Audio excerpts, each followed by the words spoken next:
राज्य सरकार द्वारा आयोजित जनजातीय गौरव वर्ष महोत्सव अंतर्गत जनजातीय गौरव रथ यात्राનું મહીસાગર જિલ્લામાં બાકોર, પાંડરવાડા, ડીટવાસ, કડાણા સહિતના સ્થળોએ ભ્રમણ કરતા માર્ગમાં ભવ્ય સ્વાગત કરવામાં આવ્યું હતું। યાત્રા દરમિયાન કડાણા ડેમ ખાતે આવેલી ભગવાન બિરસા મુંડાની પ્રતિમાને પુષ્પમાળા પણ અર્પણ કરવામાં આવી હતી।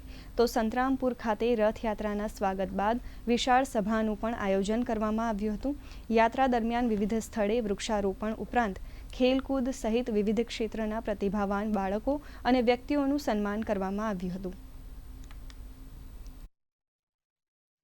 સંતરામપુર ખાતે આ યાત્રા આવી છે ત્યારે ચારે ચાર જિલ્લાની અંદર આ રથ લઈને હું આવ્યો છું। ત્યારે દરેક ક્ષેત્રે અને દરેક ગામે ગામ ઉમળકા ભેર આ રથયાત્રાનું સ્વાગત કરવામાં આવ્યું છે અને આ 13 તારીખે આ યાત્રા કેવડિયા ખાતે એકતાનગર ખાતે પહોંચવાની છે અને આ યાત્રા એક અંબાજીથી કેવડિયા અને ઉમરગામથી કેવડિયા અને 15મી તારીખે મોટો કાર્યક્રમ થવાનો છે। માનનીય પ્રધાનમંત્રીજી આવવાના છે।